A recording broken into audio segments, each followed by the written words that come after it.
Praise God! Praise God! Isang pinagpalang araw po mga kabiyaya! Purihin po ang Panginoon. The God that we serve is so great. Amen po ba? Our God is good and He remains faithful hanggang sa mga oras na to. Amen po ba? Amen. Let us all stand up and prepare ourselves as we worship the living God, our one true King, the risen Lord, the Lamb that was slain. Jesus has the name above all other names. Amen po ba? His name is so beautiful. His name is so wonderful. And He is the most powerful name of all. That every circumstances that we have will bow down at the authority of His most precious and powerful name. Amen? Amen. Batiin nga po natin ang ating kapatid. Bigyan po natin ng charito greeting. Let us always remind ourselves that we are charito. And this is the last week of this year. Praise God. Hallelujah. Hallelujah. Hallelujah. Alam ko po, lahat sa atin, if given the chance to testify, they can say, truly say, that the Lord's grace is amazing. Amen? And His grace is more than enough. And it is always enough para itawid po tayo sa susunod na taon. Amen po ba? Amen. Purihin po natin ang ating Panginoon. This is all about Jesus. All about His grace. All about His goodness. Hallelujah. Let us shout the name Jesus. Jesus. Jesus. Hallelujah. Oh, hallelujah. We worship your name, O Lord. We will sing of your goodness, O God. We will sing of who you are. Hallelujah. The Holy One. The living Word. It's all about you, Lord. You are the Holy One. You are the living Word. You are the center of my focus, Jesus. You are the Son of God. You are the solid rock. You are the center of my focus, Jesus. You're the lover of my soul, and I adore you only. It's all about you. It's all about you. It's all about you, Jesus. You say, it's all about you. It's all about you. It's all about you, Jesus. Yes, Lord. It's all about you, oh God. You are miraculous. You are supernatural. You are the center of my focus, Jesus. You are all powerful. You are so wonderful. You are the center of my focus, Jesus. You're the lover of my soul, and I adore you only. It's all about you. It's all about you. It's all about you, Jesus. It's all about you. It's all about you. It's all about you, Jesus.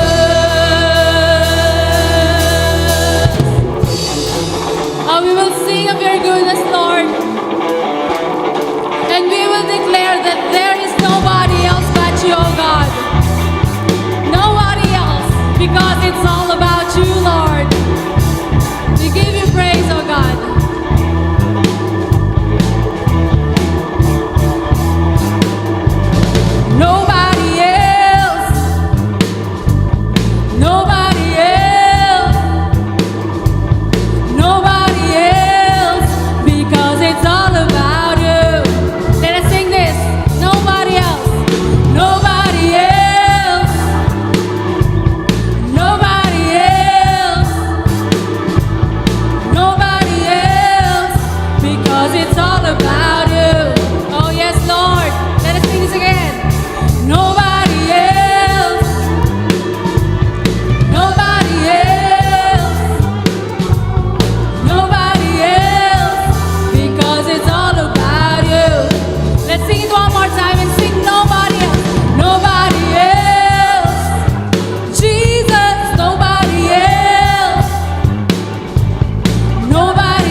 are the Holy One. You are the living Word. Yes, you are. Indeed, you are supernatural. You're all powerful. Thank you, Jesus. Thank you, Lord. Oh, we worship you in spirit and in truth. Thank you, Lord, that you are here in our midst, oh God. Your presence is here with us, oh God. Hallelujah. Oh, we worship your name. We honor your name. And we glorify your wonderful name, oh God. Hallelujah.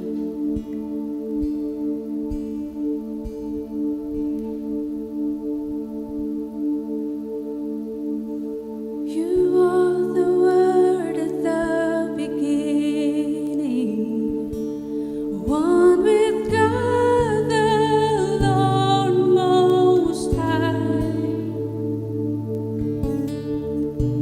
Your hidden glory in creation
rival.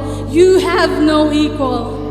One and only, the one true King. And you deserve all the glory, O God. Hallelujah! Hallelujah to the Lamb! Thank you, Jesus! Hallelujah!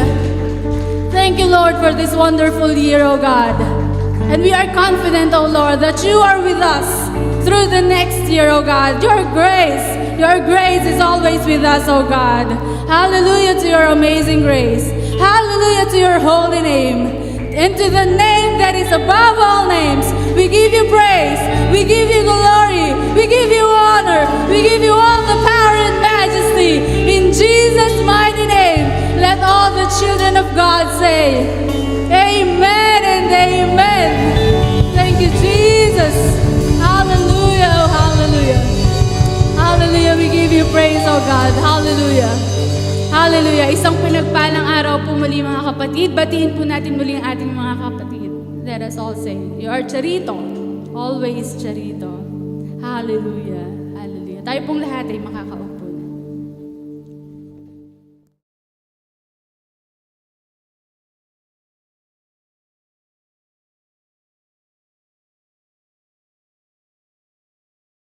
Praise the Lord. Praise the Lord. Praise the Lord. Come on, give him praise. Give him praise.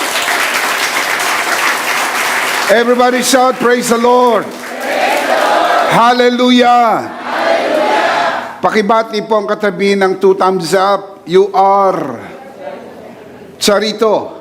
Blessed and highly favored. Malakas na clap offering para kay Lord.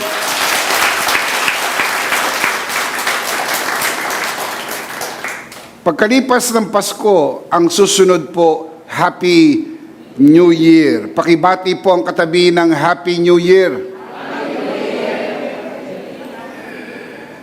Blessed and highly favored 2022. Can you say amen? Amen. Good morning, good afternoon, good evening para po sa mga kabiyaya na nanonood sa broadcast po na ito. Anumang oras nyo napapanood ang broadcast po na ito, ako po si Bishop Emmy. Ito po ang worship online ng The Lord's Community at EMI Community para po sa taong 2022. If you are watching this broadcast for the first time, please like and follow us on Facebook. Over 100,000 people follow us on Facebook. Please join us and experience the difference. When you follow us on Facebook, don't forget to click the See First button and turn on your notification. And if not asking too much, and I know it's not, please subscribe to EMI channel at YouTube.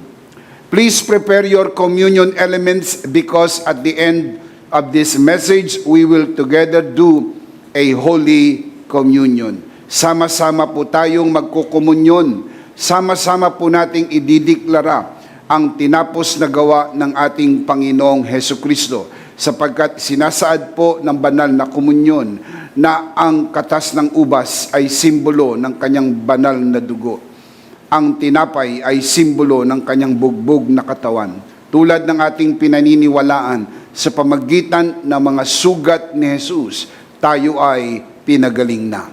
Kung ikaw ay nanonood sa broadcast na ito at ikaw ay mayroong sakit at karamdaman, ngayong araw na ito, ang araw ng iyong kagalingan. I believe with all of my heart, today is your healing day. Can we say that together? Today is my healing. One more time. Today is your healing day. Para po sa inyong nanonood sa broadcast, palakasin po ninyo ang inyong loob sapagkat sa araw na ito, pinagaling ka na ng Panginoon. At kung kayo po ay narito sa bulwagang ito at meron po kayong karamdaman, ang araw po na ito ay araw ng inyong kagalingan. Sabihin po natin, today is my healing day. Today is my healing day. One more time. Today is my healing day. We believe that with all of our hearts. Today is my healing day. Let me also encourage you to worship the Lord with your offering. As it is written, honor the Lord with your wealth. Proverbs chapter 3, verse 9. At the latter part of this broadcast, we will let you know how you can easily give your offering. Palagi ko po itong sinasabi sa inyo tuwing may broadcast. Sana po hindi kayo napapagod ito marinig, sapagkat hindi naman po ako napapagod ito palaging sabihin sa inyo.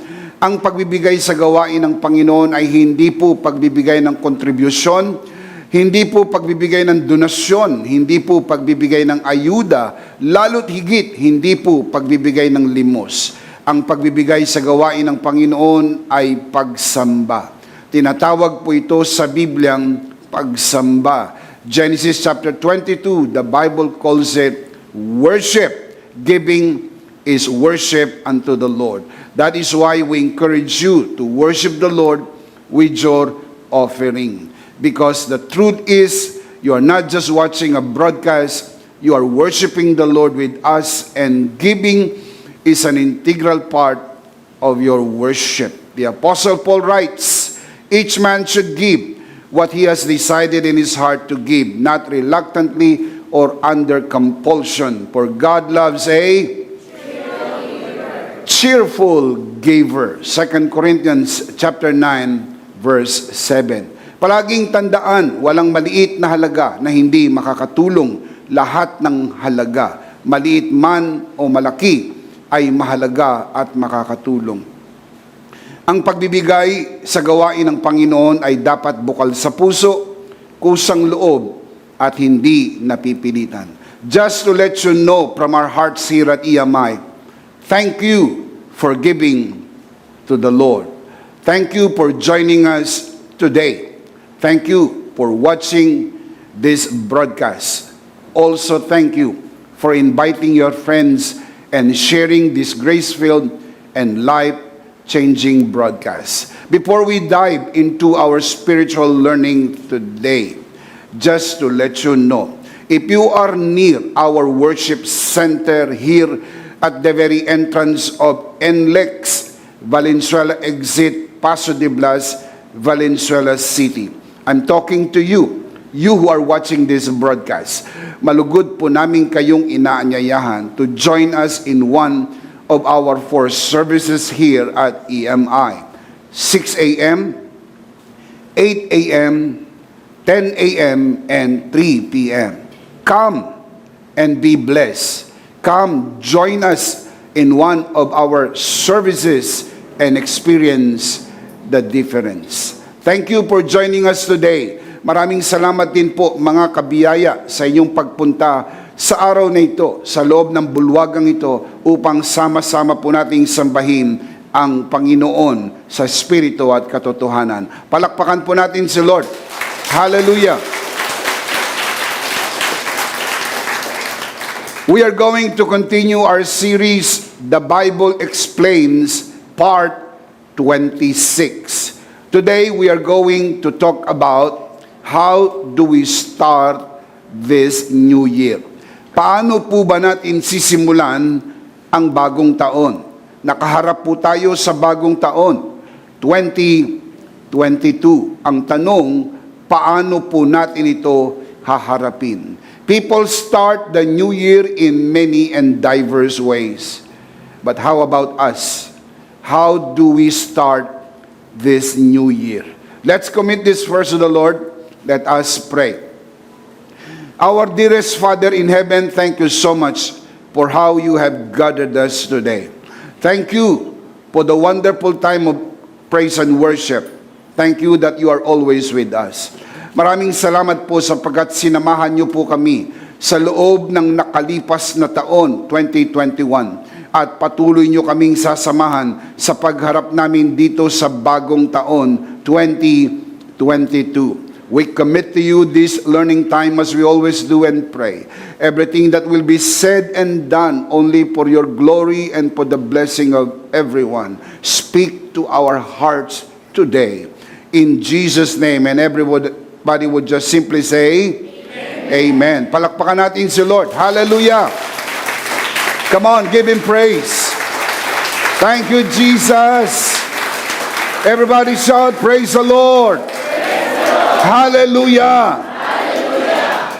Are you happy? Yes. We should. anuman ang mga circumstances natin pong kinakaharap, do not dampen your spirit and do not even allow the enemy to steal your joy and dampen your spirit, because whatever we are facing today and whatever we are going to face in the next following days, weeks, and even months, and many years to go, always remember, grace is greater than all. Can we say that together?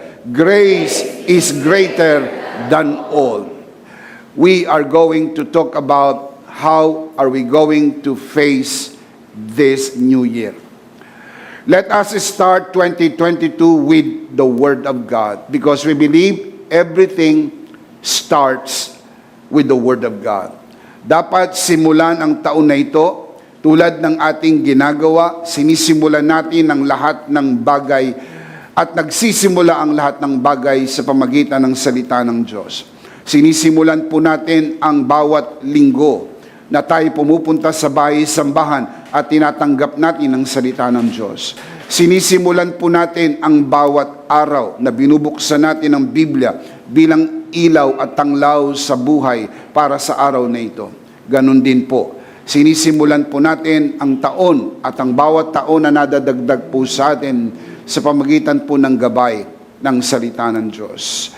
Everything starts with the Word of God. In fact, ang teaching po ng Bible, everything that we can see and not even we cannot see with our naked eye, started with the Word of God.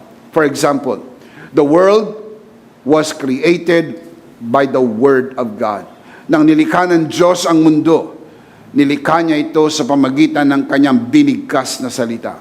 Psalms 33 verse 6, by the word of the Lord the heavens were made, and all the host of them by the breath of His mouth. Ang mundo sa kanyang kagandahan ay nalikha sapagkat binigkas ng Diyos at ito'y nalikha. Bago pa nagkaroon ng nasulat na salita, meron na pong binigkas na salita. Before we can read the written word, there was the spoken word. Binigkas ng Diyos at ito'y nangyari. Genesis chapter 1 verse 3, and God said, let there be light, and there was light. Bago nagkaroon ng liwanag, binigkas ng Diyos magkaroon ng liwanag at nagkaroon nga. Light be, and there was light. Ang binigkas na salita ng Diyos ay may kapangyarihang lumikha. The spoken word of God has this creative power. Mula sa wala, nagkaroon sapagkat binigkas ng Diyos. Ang binigkas na salita, soon nagkaroon po tayo ng nasulat na salita. What we have today is the written word of God. Same power, same value. Yung binigkas na salita ng Diyos ay yun din po yung nasulat na salita ng Diyos. That is why when God said, let there be light, and there was light. At pag binasa po natin ang Genesis chapter 1, reading from verses 3 up to verse 24, lahat po ng nalikha ay nalikha sapagkat binigkas ng salita ng Diyos. God spoke everything into existence. Sinabi niya at ito'y nalikha. Hebrews chapter 11 verse 3. The writer of the book of Hebrews penned these words.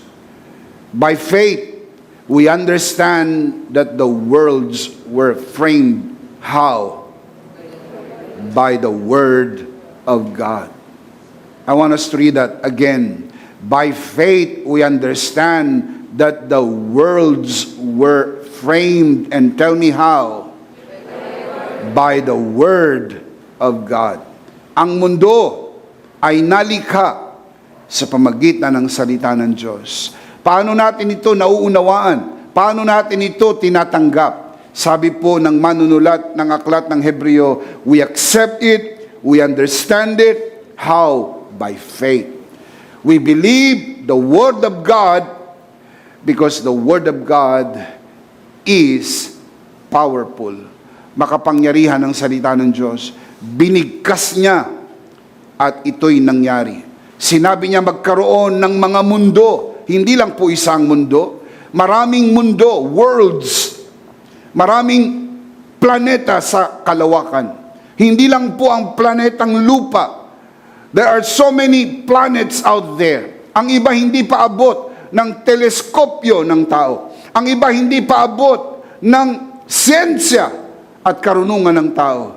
Sapagkat ang nilikha ng Diyos sa kalawakan ay higit na malawak kaysa kakayahan ng taong ito'y pag-aralan. And the Bible says, by faith we accept it. By faith we understand it.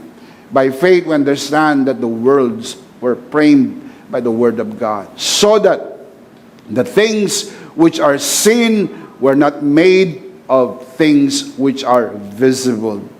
Ang mga bagay na nakikita ay nalikha sa pamagitan ng bagay na hindi nakikita. Ano po yung tinutukoy na bagay na nalikha? Yun po yung nakikita ng ating mata. Ano po yung tinutukoy na mga hindi nakikita? Na siyang naging kapangyarihan para malikha yung nakikita, ang salita ng Diyos. Dahil ang salita ng Diyos ay Espiritu. Sabi po ng John 6:63, the words that I have spoken unto you are spirit and they are life. Dahil ang Espiritu ay hindi nakikita, ang salita ng Diyos ay Espiritu, ito po yung hindi nakikita, lumikha ng mga bagay na nakikita. God spoke everything into existence. Lahat nalikha sa pamagitan ng salita.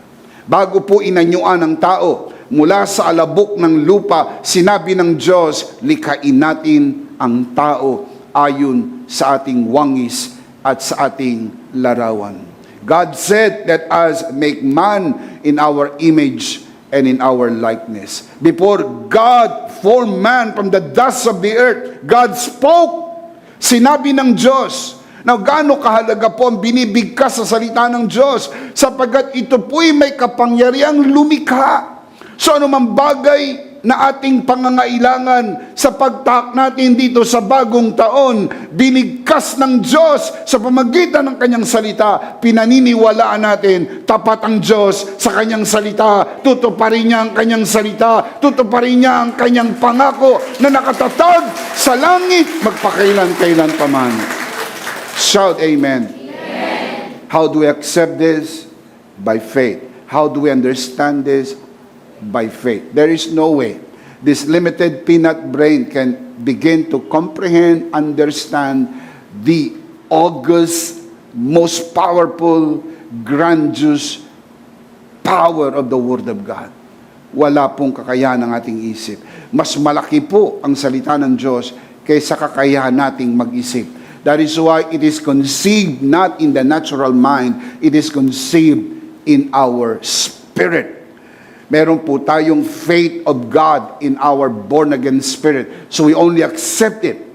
Hindi po natin ito may papaliwanag at hindi tayo obligadong ito'y ipaliwanag. We can only accept it by faith. We can read it from the Word of God, we can accept it. Kapag mababasa natin sa salita ng Diyos, matatanggap natin sapagkat ang salita ng Diyos ang nasulat na binigkas na salita ng Diyos. Can we say amen? Not only that the worlds were created by the Word spoken by God, we are born again by the Word of God. Yung atin pong kapanganakang muli. Yung una po, the natural creation. Ang pangalawa po, yung pong the new creation. Ang atin pong patay at hiwalay na espiritu sa Diyos ay muling nalikha, nagkaroon ng new creation. If any man be in Christ, he is a new creation. 2 Corinthians 5:17. Ang natural creation, the first creation, was created by the spoken word. The new creation, our born-again spirit, was created by the Word of God. Let me show you. 1 Peter chapter 1, verse 23. For you have been born again, not of perishable seed, but of imperishable, through the living and enduring Word of God. Paano po tayo na ipanganak na muli? Ang sabi po ni Apostol Pedro, sa pamagitan ng buhay at namamalaging salita ng Diyos. The living and enduring Word of God. Yung Word of God merong creative power. Yung spoken word may creative power to create the world. Yun pong written Word of God, anointed by the Holy Spirit, inspired by the Holy Spirit, meron po siyang creative power to create life from the inside of our spirit. Kaya ang ating spiritong patay at hiwalay sa Diyos, nagkaroon ng buhay at napanauli sa Diyos sa pamagitan ng salita ng Diyos. That is why it is so important to make the Word of God as our soul guide as we travel on this new year, itong bagong taon na ito, na hindi natin alam kung ano ang mayroon para sa atin. Personal man o pangdaigdigan, we just do not know. Tapos na ba ang pandemya? We do not know. Iba na ba ang magiging takbo ng ating buhay at kabuhayan sa pagbagtas natin sa taong 2022? We do not know exactly. We do not know what the future holds, but we know Him who holds the future. And we can even sing in our hearts, because He lives, I can face tomorrow. Siya lang ang nagpapalakas ng ating loob. Ano man ang ating mga bagtasin sa buhay, karamdaman, pangangailangan, mga hamon ng buhay, lumalakas lang ang ating loob sapagkat ang salita ng Diyos ang ating kalakasan. Can you say amen? Give Him praise for that. Hallelujah. Thank you, Jesus. Na born again tayo sa pamagitan po ng salita ng Diyos. Now, let me just explain it this way. Many of you already know this, but not all of you.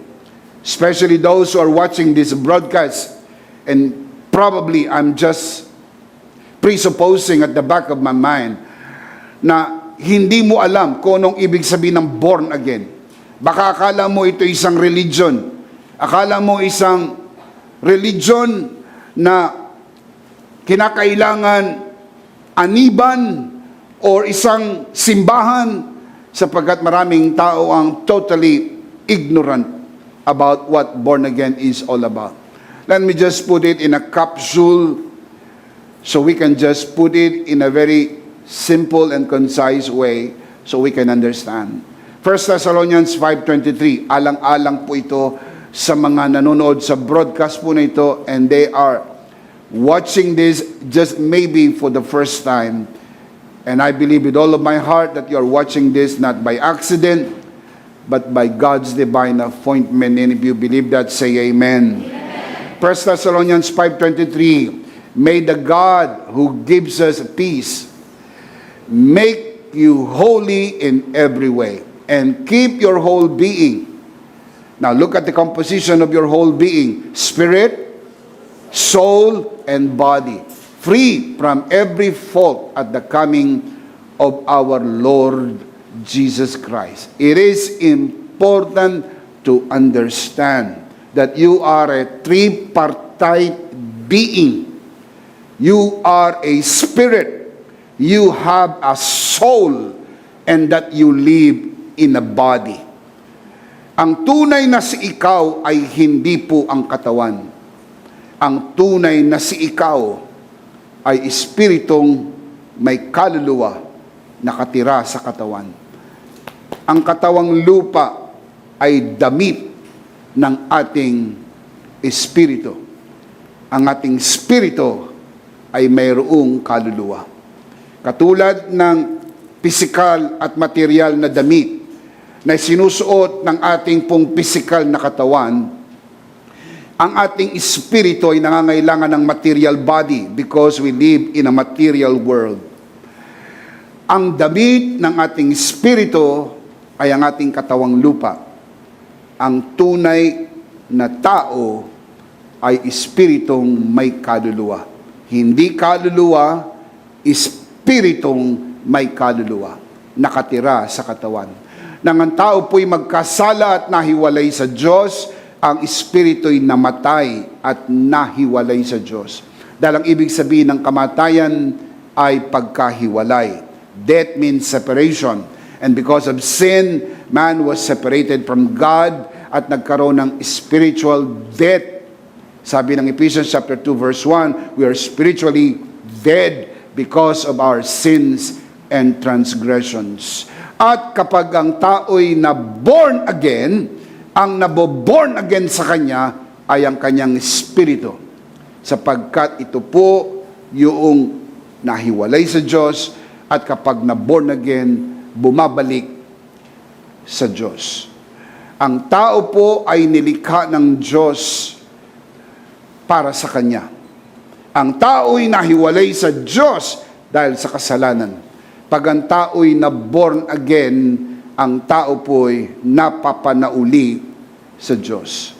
Now, you can even see this on your screen para nagkakaintindihan po tayo. Let me just show you this so you can even understand what I am trying to communicate with you. As you can see right here, spirit, soul, and body. Sa original Greek, ang nakasulat po ay to pneuma, hosuke, to soma. Literally, it means the spirit, the soul, and the body. Ito po ang tunay mong pagkatao. Spirito. Meron kang kaluluwa, nakatira ka sa katawan. Ang nakikita lang po ng tao ay ang katawang lupa. Hindi nakikita ng natural na mata ang espiritu. Ang espiritu, ang Diyos lang ang nakakakita sapagkat ang Diyos ay espiritu. Kapag na-born again ang tao, ang kanyang espiritu ang naboborn again. Nakakaroon uli ng relasyon sa Diyos dahil ito yung nahiwalay sa Diyos. Now, may show you the scripture. John chapter 3 verse 6 to 7. Flesh gives birth to flesh, but the Spirit gives birth to spirit. Ang na-born again sa iyo ay ang spirito. Yung small letter S, human spirit. Yung capital S, Holy Spirit. The Spirit gives birth to spirit. Look at verse 7. You should not be surprised at my saying, you must be born again. Born again is not an option. It is not even an alternative. Jesus said to Nicodemus, you must be born again. It's imperative. You must be born again. Born again is not a religion, my friend. You who are watching this broadcast. Born again is not a church. It's not a religion. It's not even a philosophy. It's not an ideology. Born again is an experience. It is a spiritual experience where a spirit who is dead now made alive by the Word of God. Pag dumating ang salita ng Diyos sa isang tao, ang kanyang espiritong patay ay nabubuhay. Paano ito nangyayari? How did this happen? Paano nangyaring na born again tayo? Again, 1 Peter chapter 1 verse 23, you have been born again, referring to your spirit, you have been born again, not of perishable seed, but of imperishable, and tell me how? Through the living and enduring Word of God. Nang dumating sa atin ang Word of God, nagkaroon tayo ng pananampalataya.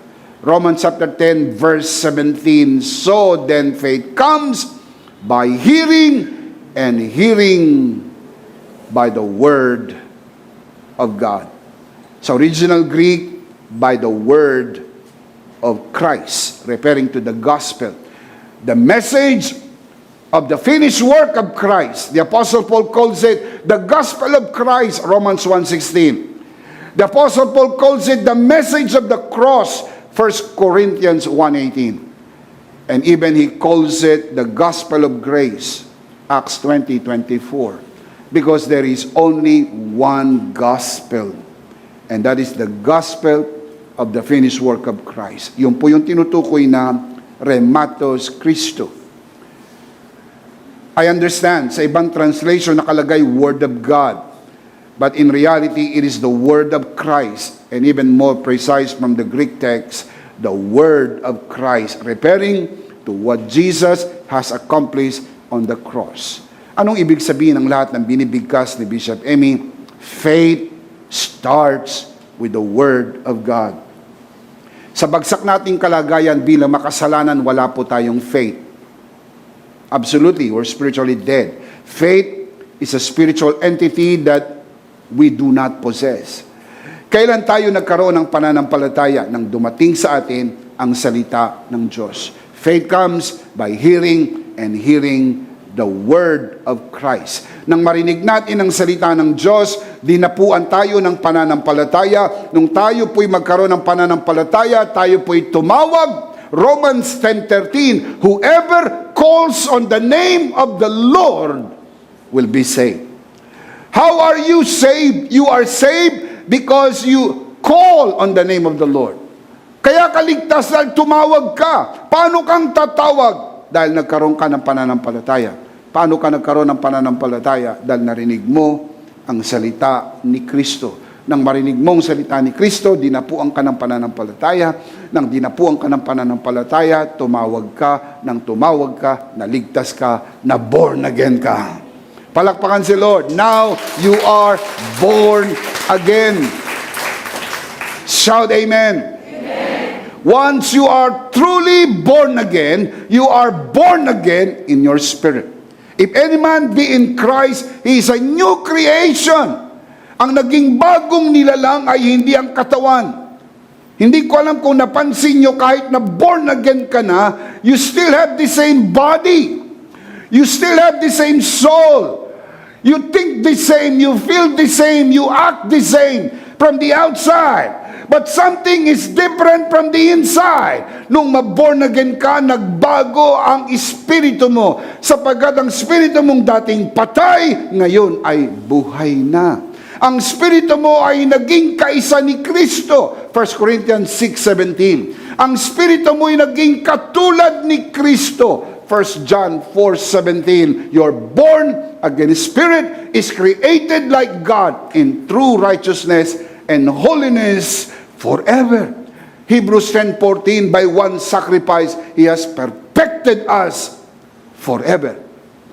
Ikaw ay perpekto na magpakailanman sa harap ng Diyos, hindi sa katawan, hindi sa kaluluwa, kundi sa Espiritu. At may balita po ako sa inyo, ang Diyos ay tumitingin sa ating Espiritu. Palakpakan natin si Lord. Amen. Amen.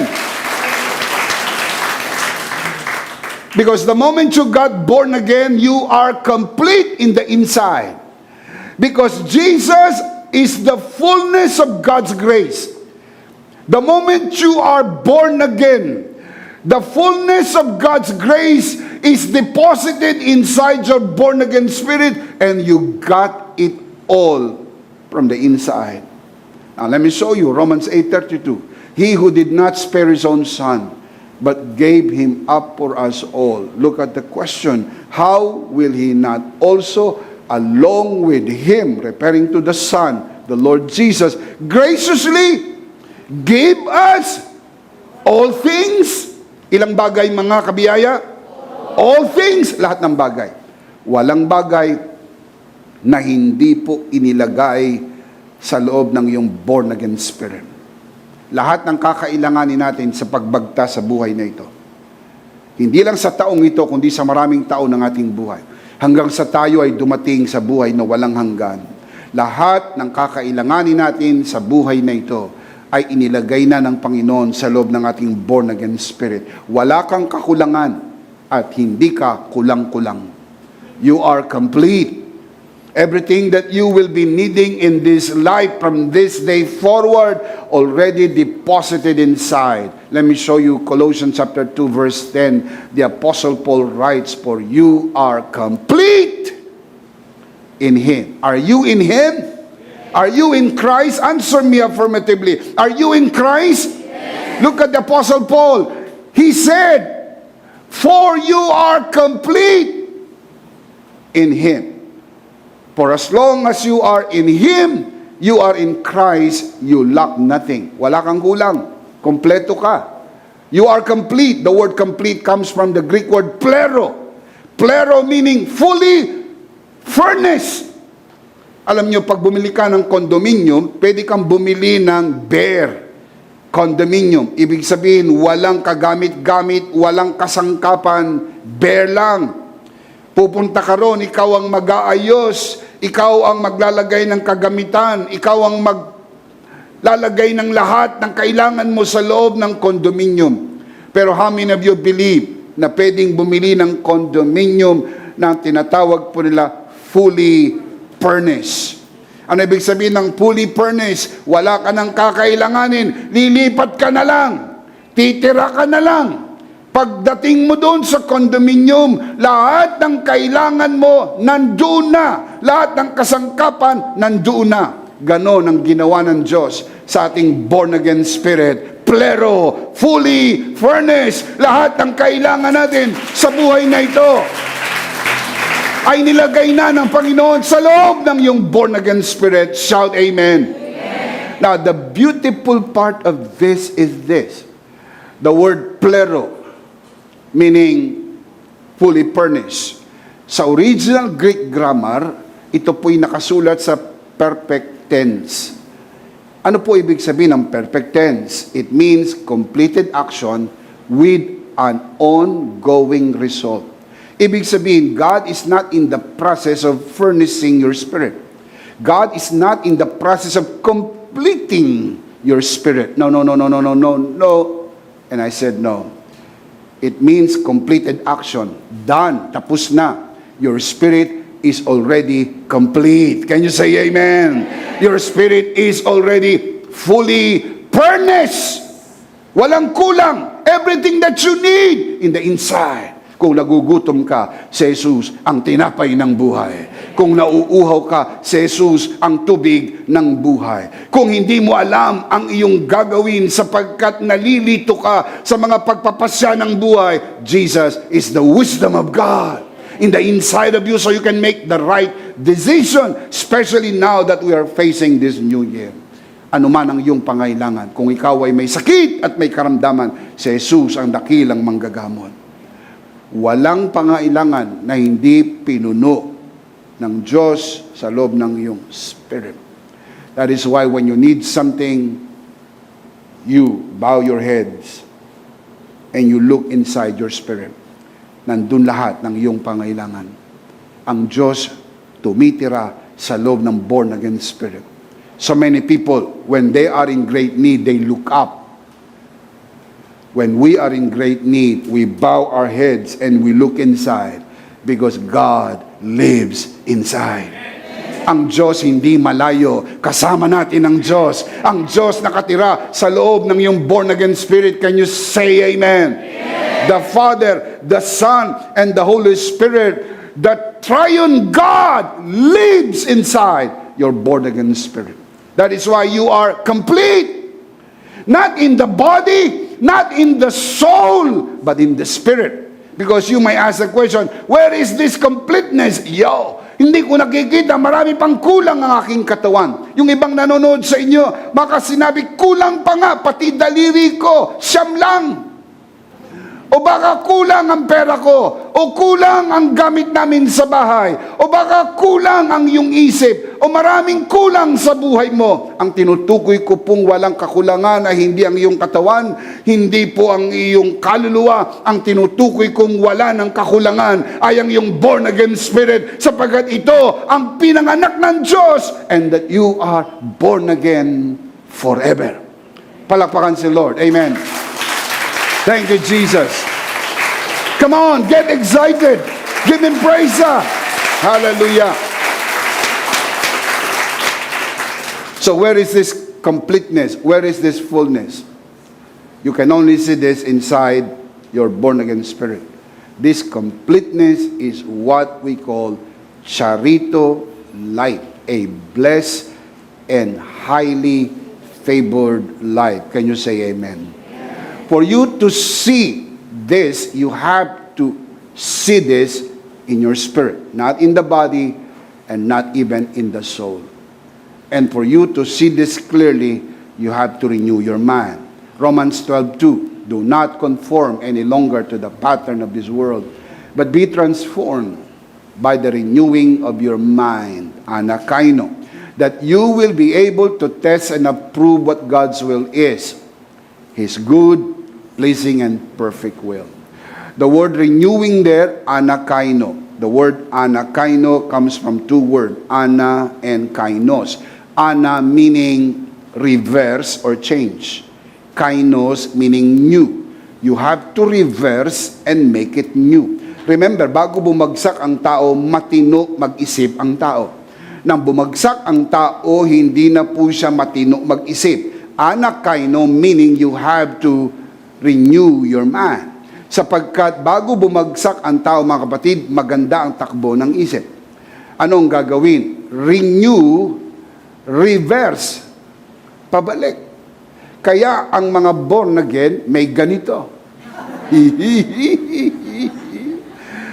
Bisak. Ano ibig sabihin yan? Baka tutuyain ako ng aking mga kaibigan, kakilala. Ang born again ay may ganito. Totoo naman, sapagkat iba tayo mag-isip. Hindi na katulad ng mundo. Ang mundo, pag nag-isip, ang saya ay nasa material na bagay. Pag tayo nag-isip, ang saya ay nasa Panginoon. We think differently.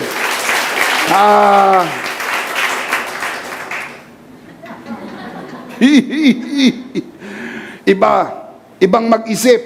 Hindi tulad ng sa mundo, sapagkat binabago na ang ating pag-iisip sa pamagitan po ng salita ng Panginoon. Sapagkat ang mundo, pagka nag-isip, to see is to believe. Ang mga na born again, pag nag-isip, believe first and then you will see. Balistad. Baliktad. Baliktad mag-isip. Sapagkat sa Bible, mababasa po natin, the way to go up is to go down. Baliktad. Baliktad. The way to go up is to go down. The way to have is to lose. Because Jesus said, he who loses his own life for my sake will have it. And he who has his life will lose it. Iba. Kaya kapag ang pag-iisip mo ay ayon sa mundo, something is wrong with your brain. That is why you have to renew your mind. So you can begin to see what you got inside. Dahil pag tinignan mo ang mga nakikita ng mata, hindi ka maniniwalang pinagpala ka. Pag nakita mo na ikaw ay may karamdaman, nararamdaman mo may karamdaman ka, nakita mo yung medical report, nakita mo yung check-up, nakikita mo yung pakiramdam mo, nakita mo nahirapan ka maglakad, nahirapan kang kumilos, and then you will begin to say, I'm still sick. That is what your eyes are telling you, I'm still sick. Pero when you begin to understand and renew your mind, sabi ng Biblia, pinagaling ka na ng Panginoon. Pinagaling ka na ng Panginoon. You are healed. You are healed. Pag binuksan mo yung refrigerator, ang laman, ice, baby. Ito ba kang pinagpala? Ito ba kang pinaburan? Kita mo tignan mo. Puro tubig, ice tubig. Pero the moment you begin to renew your mind, you are not moved by what you see. You are moved by what you believe inside. Ano man nakikita ng aking mata, alam ko pinagpala na ako at pinaburan, pinagaling na ako ng Panginoon. Shout amen. Palakpakan si Lord. Come on. Hallelujah. Let me just illustrate this to you, especially you are watching this broadcast. Many of you have seen this already because you've been here since time immemorial. Siguro nandito na kayo nung panahon pa ni Adan. Kaya nakita nyo na ito. Pero para po sa mga nanonood sa broadcast, they will be seeing this for the first time. Let me show you this illustration. Ito pong charito, blessed and highly favored, that is the sum total. Everything that we believed in. Kaya madalas natin sinasabi, I am charito, I am charito, I am blessed and highly favored. That is one word that would fully describe everything that you got the moment you are born again. Lahat yan nandun sa loob ng born again spirit. Kaya mapapansin po natin, born again spirit, charito. Ang gusto nating mangyari, look up here, ang gusto nating mangyari, ito pong charito life ay makita dito sa body. That is what we want. Saan tumitingin ang tao? Sa spirito, sa kaluluwa, o sa katawan? Sa katawan. So hindi nila alam na charito ka. Hindi nila alam. Kasi nasa loob yun eh. So the moment na ito pong charito life ay pumunta sa katawan, then they will begin to say, oh, you are blessed and highly favored. Sapagkat na magmamanifest, nakikita po nila. But the only way for this charito life pumunta po sa katawan, kinakailangan niyang dumaan sa iyong soul. Wala pong underpass, wala pong overpass. The only way is to pass through. Dadaan po siya. At pagdaan po niya, hindi po siya makakaiwas sa soul. Ang soul mo meron 3 parts. The mind, the emotion, and the will. You have to renew the mind. Babaguhin ang isip. Kaya i-reverse mo. I-reverse mo ang isip mo para makadaan. So we call this renewed mind. Babaguhin ang isip. Now look up here. You can see this on your screen. You need to see this. Alright? Look up here. Is this touch screen? Let me try. Hindi gumagana. Ayaw. Paki-on nga yung... oh.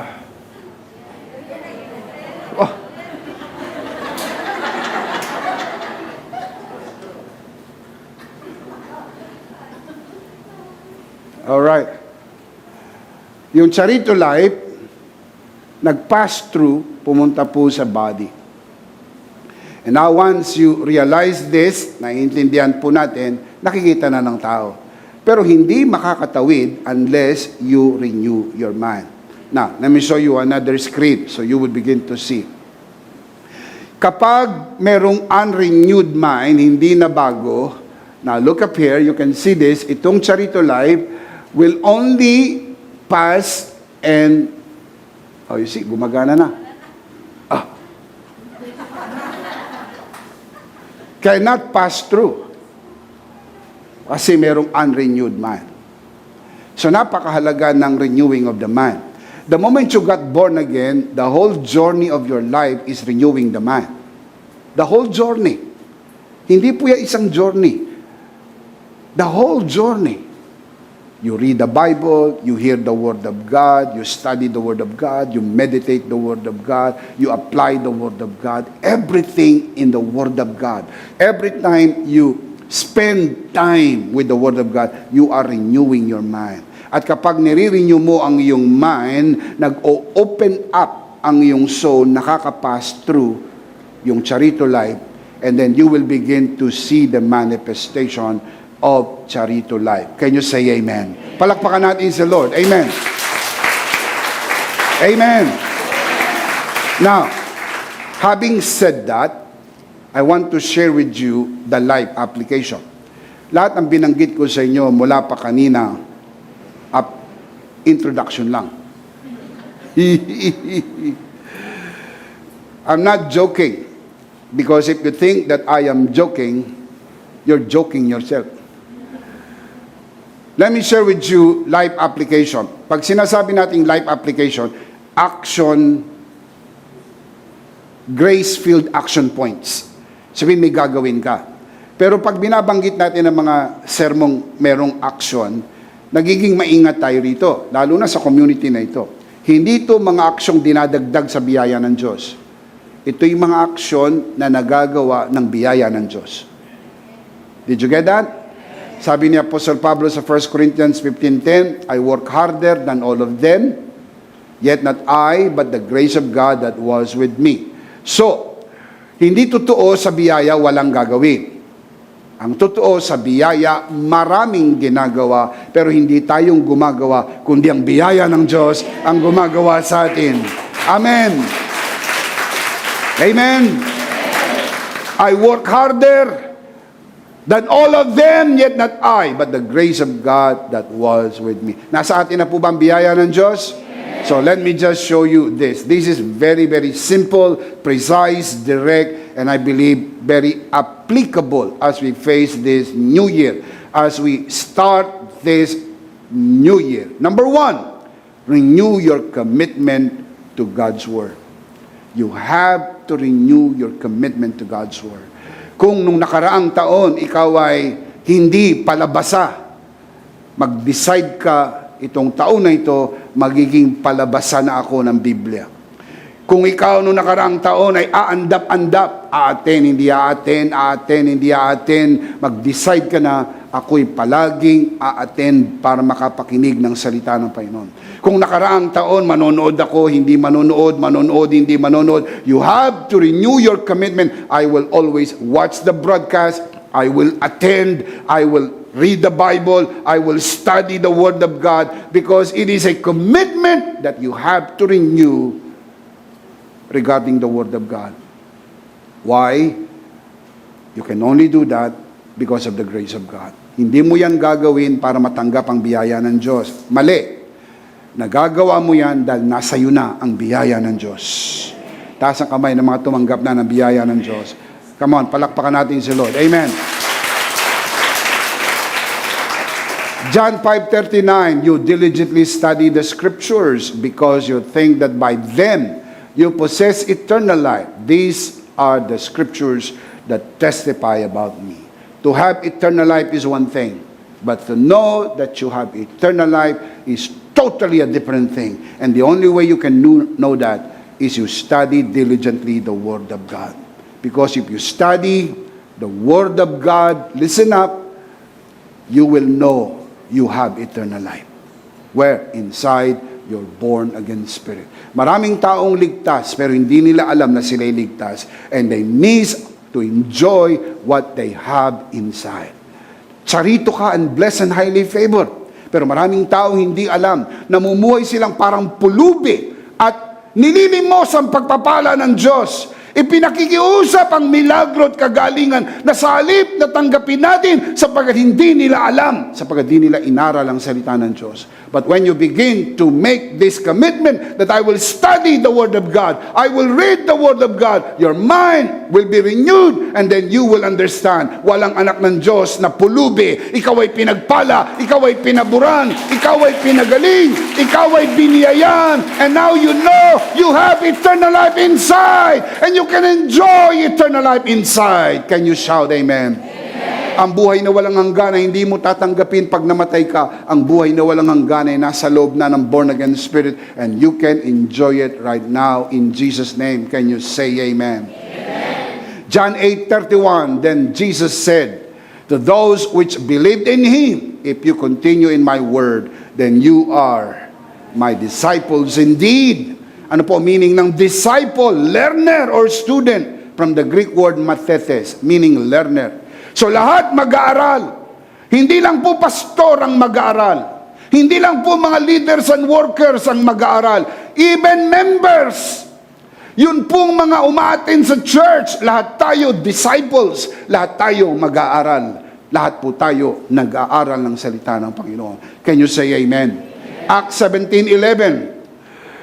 Now the Bereans were more noble character than the Thessalonians, for they, referring to the Bereans, received the message with great eagerness and examined the scriptures every day to see if what Paul said was true. So nag-aaral po ang mga Bereans ng Word of God. Hindi po nakikinig lang, nagbabasa. Hindi po nagbabasa lang, nakikinig. You have to maximize all the avenues of learning. Use your eyes, use your ears. Use your eyes by reading. Use your ears by hearing. Use your hands by applying. Because if you maximize all the avenues of learning, you become a disciple, a learner. That is why we are extending this invitation to those who are watching this broadcast. Join us and study with us for free at EMI Online Class Season 3. January 2022. Magsisimula po sa taong ito, 2022, January, ang Season 3 ng EMI Online. Hindi po yan para sa mga pastor lang. Of course, maraming pastor na nag-aaral po dyan. Naabot po natin 40 international locations. Maraming mga simbahan, maraming mga pastor, pero dapat po lahat ng mga kabiyaya. Libre naman to. Libre. Di ba mahilig ka sa libre? This is free. Walang bayad. All you have to do is you have to give time. Mag-commit ka lang, bigyan mo ng time. 1 oras lang, o minsan nagiging 1 oras at kalahati, depende po sa nagiging takbo ng aralin. Just invest 1 hour and a half, the most, once a week. Mahirap ba yan? Mas matagal ka pang magmarites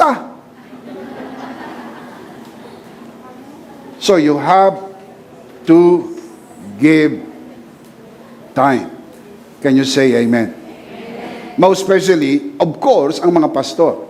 Number 1, ang mga pastor dapat mag-aral. Now, hindi ko maintindihan kung paano kang uupo para makinig sa pastor na hindi nag-aaral. I just cannot conceive.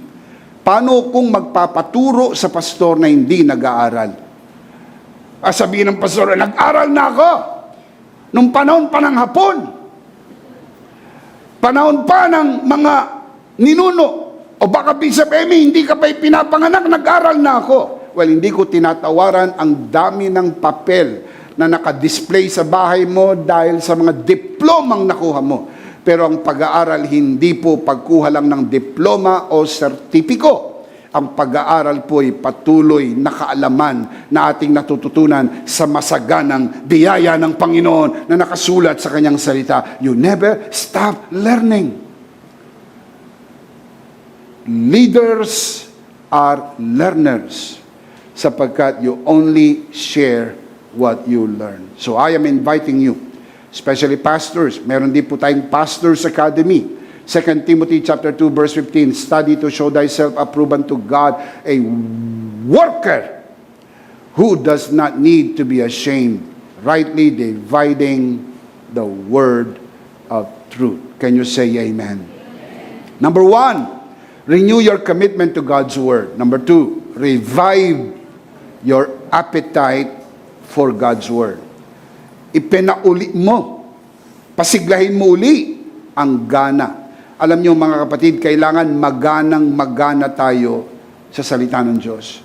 Parang nakakita ng baby na maganang-magana sa gatas.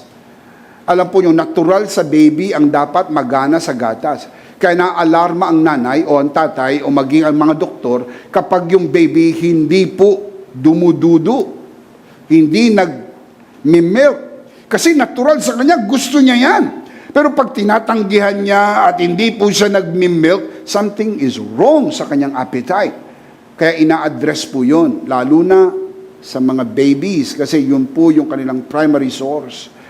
Look at the Bible, 1 Timothy chapter 2 verse 2, like newborn babies, crave, pakanasain nyo, crave pure spiritual milk, so that by it you may grow up in your salvation. Let me say this, grow up in your salvation. To have salvation is one thing, but to grow up in your salvation is absolutely a different thing. Maraming mga tao ang nagkaroon ng kaligtasan pero hindi na lumago. Nabansot ba? Ang tagal ng ligtas, pero hindi lumago sa kaligtasan. Kaya pag tinanong mo, ligtas ka na ba? Hindi ko alam. Malay ko. Hindi ako sure. Sabi ng pastor namin, malapit na raw ako maligtas. Sabi ng pastor namin, baka daw hindi na ako ligtas. At naririnig mo iba nagpapatuto, ligtas na kami, ligtas na kami, ligtas na kami. Tapos ikaw, hindi ka sigurado. Sabi mo, sana all. Sana all. Sapagkat gusto mo ring maligtas. Pero may balita ako sa inyo, ang kaligtasan ay para sa lahat. Salvation is for all. Shout amen. You have to grow up. How do you know you're growing up? You know that you are saved, eternally saved, forever saved. Doon mo malalamang you grew up in your salvation when you realize that there is security, there is permanence, and there is eternal assurance of your salvation. Once you are truly saved, you are eternally saved. Listen up. Ang sinasabi ko pong eternally saved are those who are truly saved. Hindi po ligtas-ligtasan, kundi tunay na ligtas. Sapagkat kung tunay na ligtas, ligtas magpakailan-kailan taman. Dahil ang biyaya ng Diyos, ang iyong natanggap, ang biyaya ng kaligtasan. Can you say amen? Luke chapter 8 verse 14. Ano ba ang nag-aalis ng ating gana? Bakit may mga taong dating magana pero nawawala ng gana sa salita ng Diyos? Luke 8:14. The seed that fell among thorns stands for those who hear, but as they go on their way, they are choked. Look at this. They are choked by life's worries, riches, and pleasures, and they do not mature. Mga kapatid, ang nagpapaalis ng gana sa atin para sa salita ng Diyos ay ang mga kabalisahan sa buhay, ang kamunduhan, at ang kayamanan. Kapag nahumaling ka sa kamunduhan, mawawalan ka ng gana sa salita ng Diyos. Parang sitsirya. Kapag kain ka ng kain ng sitsirya, wala ka ng ganang kumain ng tunay na pagkain. Kasi po, pinapatay ng sitsirya yung tunay na ganang kumain sa totoong pagkain. Yung sitsirya, yung mga junk foods, hindi po tunay na pagkain yun. Kaya nga tawag doon, junk food. Ano sabihin ng junk? Basura. Kaya kapag kumakain ka ng junk food, kumakain ka ng basura. Ang basura tinatapon, pero dito, ang basura binibili. Kinakain ng tao. Then soon and very soon, nagugulat ka kung bakit marami kang nararamdaman sa iyong katawan sapagkat marami kang inimbak na basura. At kapag kumakain ka ng basura, mawalan ka ng ganang kumain sa tunay na pagkain.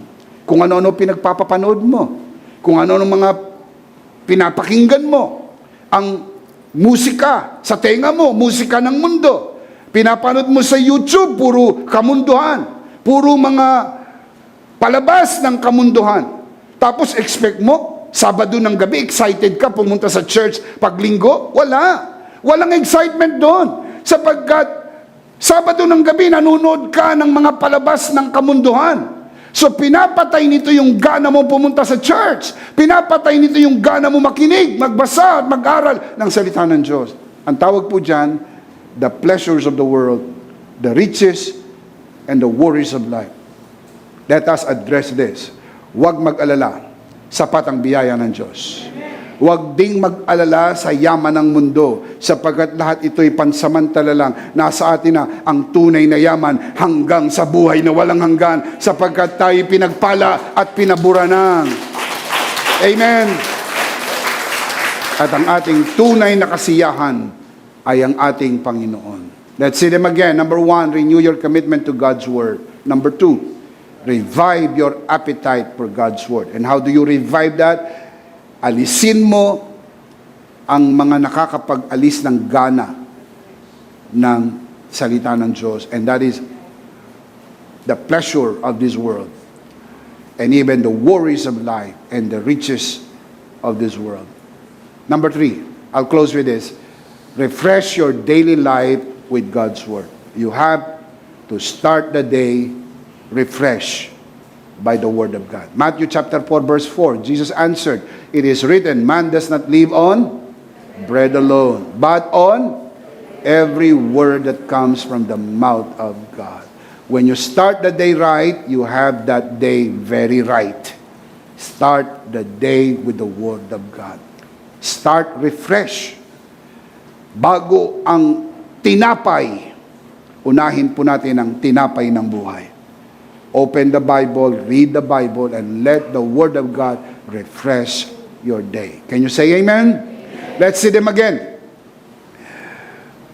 3 important grace-filled action points. We can only do this by the grace of God. We do not do this to receive the grace of God. We can only do these 3 grace-filled action points because we already have the grace of God. Ready? Sit up straight. Fasten your seatbelt. Ready? Number 1.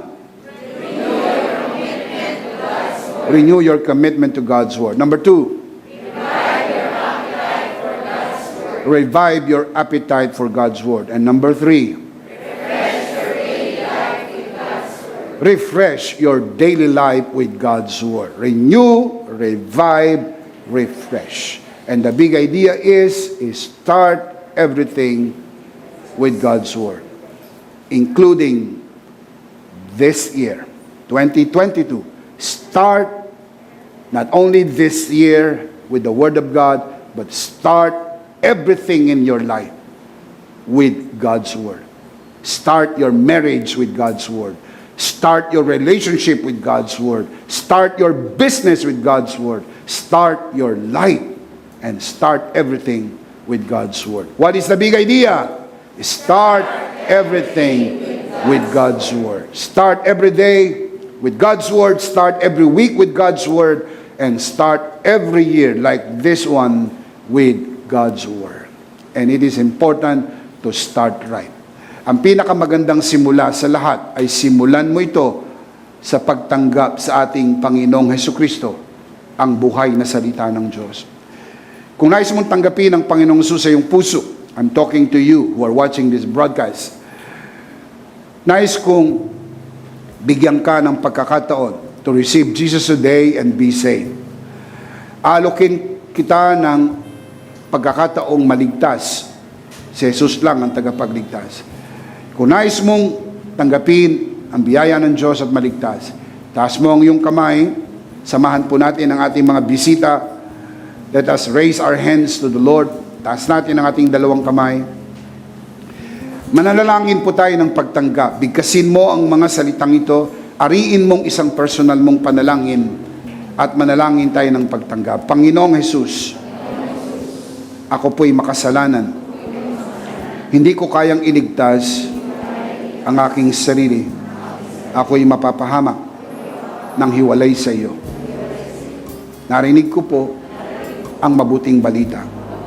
Ako'y naniniwala, tinatanggap kita sa aking puso bilang aking Panginoon at aking tagapagligtas. Salamat po, pinatawad mo na ang aking mga kasalanan, isinulat mo na ang aking pangalan sa aklat ng buhay. Sa pangalan ni Jesus, Amen. Ako na lang po mananalangin, Ama, sa oras na ito.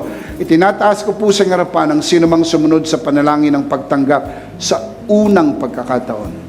Pinagkakatiwala ko po sila sa iyong kagandahang loob na sila'y lumago sa biyaya at sa bagong natagpo ang pananampalataya.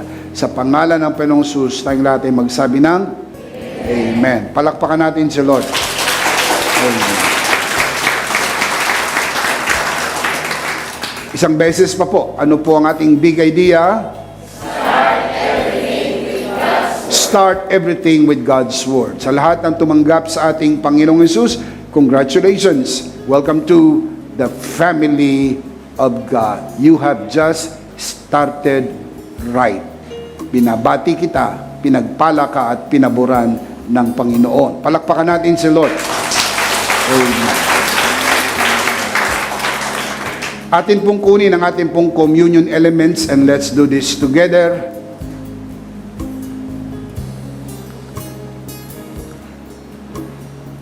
Let's do this together mga kabiyaya. Hawak-hawak po natin ang pinakamakapangyarihan simbolo ng tinapos na gawa ni Kristo sa krus ng Kalbaryo. Ito ang aral na tinanggap ko sa Panginoon at ngayon naman ay binibigay ko sa inyo ng gabing sa pagkanuloy dumampot siya ng tinapay. Kanyang pinagpira-piraso at kanyang sinabi, ito ang aking katawan na pinagpira-piraso dahil sa inyo. Gawin niyo to bilang pag-alaala sa akin. Sabay-sabay po natin gawin.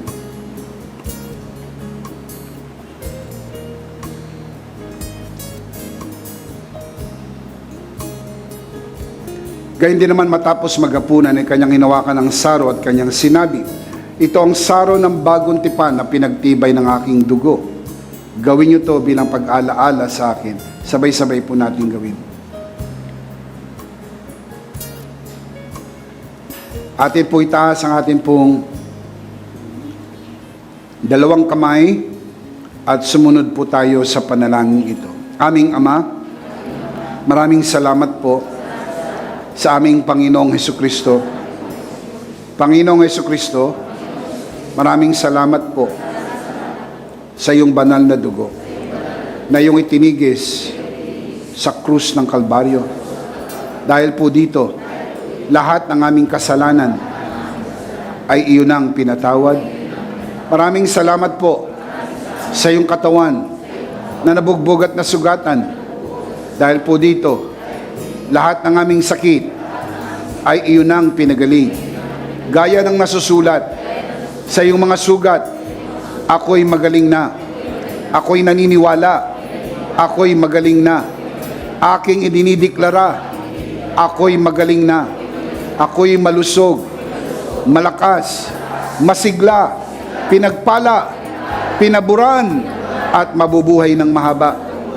Sa pangalan ni Jesus, maraming salamat po, Banal na Espiritu, sa iyong kapahayagan sa mensahe ng biyaya.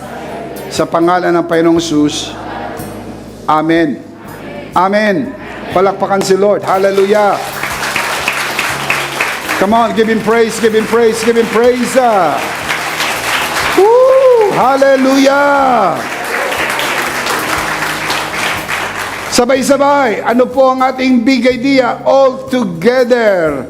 Start everything with God's Word. One more time. Start everything with God's Word. Last of all, let me speak to your heart. You who are watching this broadcast.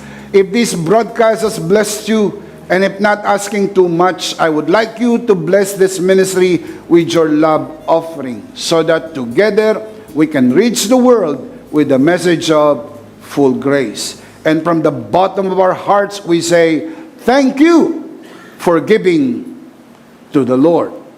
We'll see you next Sunday, purposely on site, but definitely we'll see you online. Ako po si Bishop Emmy, kasama po si Pastora Jo at ang kabuuan ng The Lord's Community at EMI Broadcast. Maraming thank you. Stay a bit for more announcement. Stay safe, stay blessed, stay connected. Happy New Year, mga kabiyaya. Always remember, in Christ, you are Charito.